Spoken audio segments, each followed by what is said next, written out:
Chapter 1 Introduction Section 1 Title and extent of operation of the Code.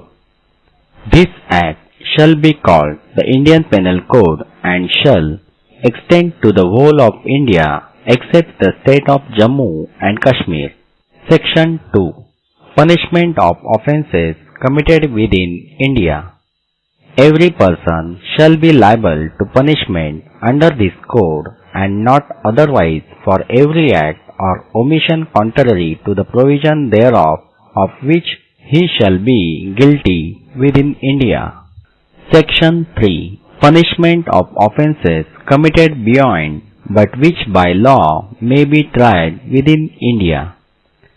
Any person liable by any Indian law to be tried for an offence committed beyond India shall be dealt with according to the provision of this code for any act committed beyond India in the same manner as if such act had been committed within India. Section 4 Extension of Code to Extraterritorial Offences. The provision of this code apply also to any offence committed by 1. Any citizen of India in any place without and beyond India. 2. Any person on any ship or aircraft registered in India wherever it may be. 3. Any person in any place without and beyond India committing offence targeting a computer resource located in India. Explanation. In this section, A. The word offence includes every act committed outside India which, if committed in India, will be punishable under this code. B. The expression computer resource shall have the meaning assigned to it in clause K of subsection 1 of section 2 of the Information Technology Act 2000. Section 5 Certain laws not to be affected by this act. Nothing in this act shall affect the provision of any act for punishing mutiny and desertion of officers, soldiers, sailors or airmen in the service of the Government of India or the provision of any special or local law. Chapter भारतीय दंड संहिता 1860 अध्याय परिचय धारा 1 संहिता का शीर्षक और संचालन की सीमा। इस अधिनियम को भारतीय दंड संहिता कहा जाएगा और जम्मू और कश्मीर राज्य को छोड़कर पूरे भारत में विस्तार करेगा।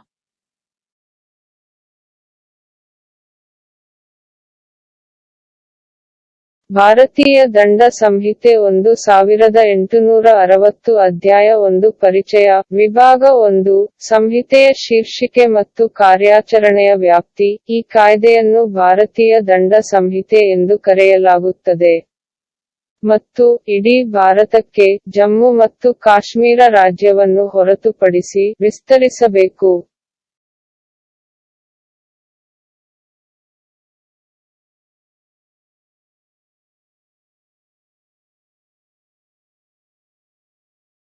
ವಿಭಾಗ 2 ಭಾರತದಲ್ಲಿ ಮಾಡಿದ ಅಪರಾಧಗಳ ಶಿಕ್ಷೆ. ಪ್ರತಿಯೊಬ್ಬ ವ್ಯಕ್ತಿಯು ಈ ಸಂಹಿತೆಯ ಅಡಿಯಲ್ಲಿ ಶಿಕ್ಷೆಗೆ ಹೊಣೆಗಾರನಾಗಿರುತ್ತಾನೆ ಮತ್ತು ಇಲ್ಲದಿದ್ದರೆ ಅದರ ಪ್ರತಿ ನಿಬಂಧನೆಗಳಿಗೆ ವಿರುದ್ಧವಾದ ಪ್ರತಿಯೊಂದು ಕೃತ್ಯ ಅಥವಾ ಲೋಪಕ್ಕೆ ಅಲ್ಲ. ಅದರಲ್ಲಿ ಅವನು ಭಾರತದಲ್ಲಿ ತಪ್ಪಿತಸ್ಥನಾಗಿರುತ್ತಾನೆ. धारा 2 भारत में किए गए अपराधों की सजा। प्रत्येक व्यक्ति इस संहिता के तहत सजा के लिए उत्तरदायी होगा और अन्यथा उसके प्रावधानों के विपरीत प्रत्येक अधिनियम या चूक के लिए नहीं, जिसके लिए वह भारत में दोषी होगा।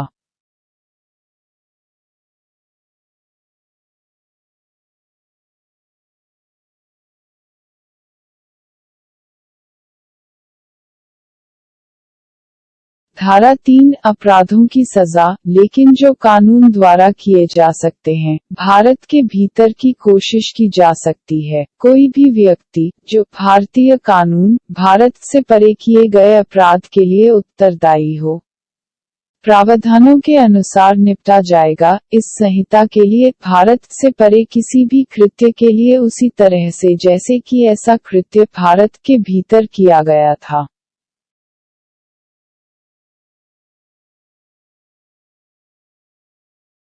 ವಿಭಾಗ 3 ಮೀರಿ ಮಾಡಿದ ಅಪರಾಧಗಳಿಗೆ ಶಿಕ್ಷೆ, ಆದರೆ ಕಾನೂನಿನ ಮೂಲಕ ಇದನ್ನು ಪ್ರಯತ್ನಿಸಬಹುದು. ಭಾರತ ಮೀರಿ ಮಾಡಿದ ಅಪರಾಧಕ್ಕಾಗಿ ವಿಚಾರಣೆಗೆ ಒಳಪಡುವ ಯಾವುದೇ ಭಾರತೀಯ ಕಾನೂನಿನ ಜವಾಬ್ದಾರಿಯುತ ಯಾವುದೇ ವ್ಯಕ್ತಿಯನ್ನು ನಿಬಂಧನೆಗಳ ಪ್ರಕಾರ ವ್ಯವಹರಿಸಬೇಕು. ಭಾರತ-ದಿಂದ ಮಾಡಿದ ಯಾವುದೇ ಕೃತ್ಯಕ್ಕೆ ಈ ಸಂಹಿತೆಯ ಭಾರತ-ದಲ್ಲಿ ಅಂತಹ ಕೃತ್ಯ ಎಸಗಿದಂತೆಯೇ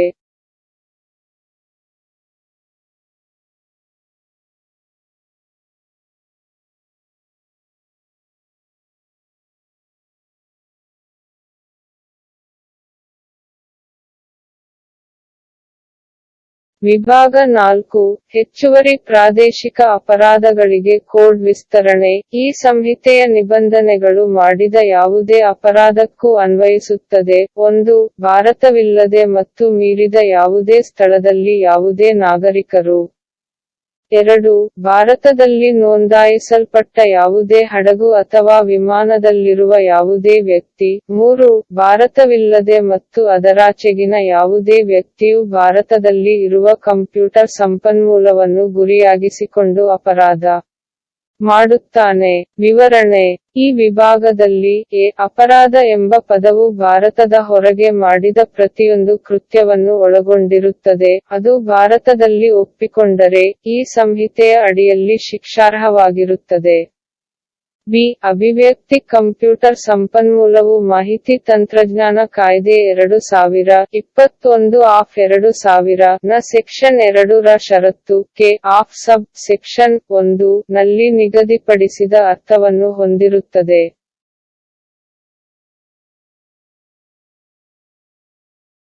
धारा 4 अतिरिक्त क्षेत्रीय अपराधों के लिए संहिता का विस्तार। इस संहिता के प्रावधान भारत के बिना और उसके बाद के किसी भी स्थान पर किसी भी नागरिक के द्वारा किए गए किसी भी अपराध के लिए भी लागू होते हैं। 2. भारत में पंजीकृत किसी भी जहाज या विमान पर कोई भी व्यक्ति जहां भी हो सकता है। 3. भारत के बिना और उसके बाहर के किसी भी महल में कोई भी व्यक्ति भारत में स्थित कंप्यूटर संसाधन को लक्षित करने का अपराध करता है। स्पष्टीकरण। इस धारा में का शब्द में भारत के बाहर किया गया प्रत्येक कार्य शामिल है जिसे भारत में विस्थापित किया गया है, इस संहिता के तहत दंडनीय होगा। एक्सप्रेशन कंप्यूटर रिसोर्स का अर्थ जोसेफ सेक्शन के क्लॉज के में दिया गया अर्थ होगा। 1 of section 2 of the information technology act 2021 of 2000।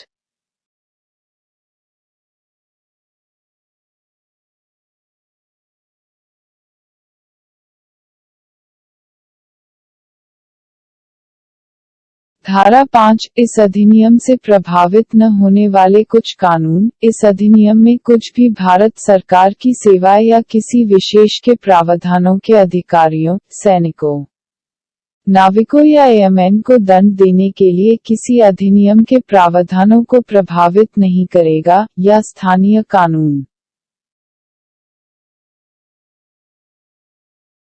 ವಿಭಾಗ 5 ಈ ಕಾಯ್ದೆಯಿಂದ ಪ್ರಭಾವಿತವಾಗದ ಕೆಲವು ಕಾನೂನುಗಳು. ಭಾರತ ಸರ್ಕಾರದ ಸೇವೆಯಲ್ಲಿ ಅಧಿಕಾರಿಗಳು, ಸೈನಿಕರು, ನಾವಿಕರು ಅಥವಾ ವಾಯುಪಡೆಯ ದಂಗೆ ಮತ್ತು ತೊರೆದು ಹೋಗುವುದನ್ನು ಶಿಕ್ಷಿಸಲು ಅಥವಾ ಯಾವುದೇ ವಿಶೇಷ ನಿಬಂಧನೆಗಳಿಗೆ ಯಾವುದೇ ಕಾಯಿದೆಯ ನಿಬಂಧನೆಗಳ ಮೇಲೆ ಯಾವುದೇ ಪರಿಣಾಮ ಬೀರುವುದಿಲ್ಲ, ಅಥವಾ ಸ್ಥಳೀಯ ಕಾನೂನು